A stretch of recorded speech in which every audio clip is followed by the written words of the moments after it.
Brooksaw Antiques here. Today we have this 1947 Smith Corona Clipper vintage portable typewriter. I'm going to show you how to use the functions and make sure they all work.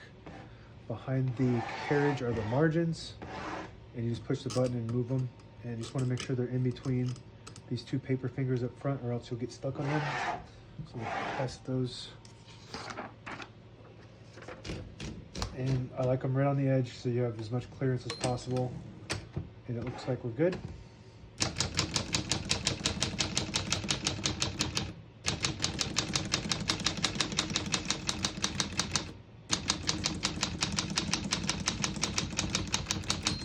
Once you hear the bell, you're at the end of the margin. You hit this line space, gets you back to the beginning. It skips 1 or 2 spaces. Right now we have it on single, but if you want double, you just flip the switch back, it skips 2. Flip it forward, it just skips 1. We're gonna keep that on single for now.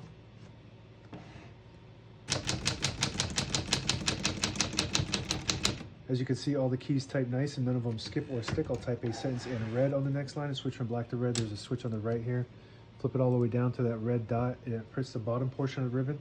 When you have it in the middle, it doesn't print any ink at all. It just leaves a stencil for copying purposes. When you have it on top, it prints the top portion of the ribbon. We're gonna leave that down for red.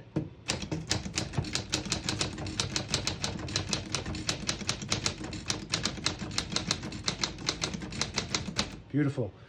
All around beautiful typewriter. This is a very popular model. It's very, I would say, kind of unique. It's kind of a mix between the Sterling and the Silent, I would say, because the Silent is much quieter than the Sterling. It's got a different sound than the Silent too. It's called a Clipper for a reason. It's just got that sound, and the way the key stroke is nice. It's really cool typewriter. I really like this. Very nice condition. You can see it looks like it's almost brand new. I would almost consider this to be in excellent condition. I'm not sure yet. I just know it's beautiful and it works great. To pull the page out easy, there's a switch on the right side here. Flip it forward and it unlocks the rollers underneath the platen, allowing you to pull the page out easier, load thicker paper like carbon copy or cardstock. Make sure you flip that back before you load the next page or else it won't load correctly. Shift on each side and a shift lock on the left. To clear that, just hit the shift button again. Backspace above that left shifter. Works perfect. Margin release on the right side. You get to the end of the margin. It blocks the keys from printing. If you hit that margin release, it will allow you to type all the way to the end or until you get stuck on that paper finger. We're going to put the color selector back up top so we print black ink next time we type. And we're going to open the hood and take a look here. We have all the brand new ribbon is loaded on this left side, so it's pulling to the right. To switch the direction, there's a lever above the backspace. You flip that down and it pulls to the left. It rotates, so if you flip it down, it'll pull to one side. You flip it down again and pull to the other side. It does have an automatic ribbon reverse, so it switches once one side gets full and the other side is more empty. And this is your touch control. The farther up you go, the more tension there is when you hit the keys. So faster typers will use that. You do have to hit it harder for them to print.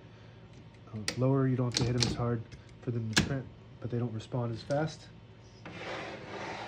Carriage release on each side.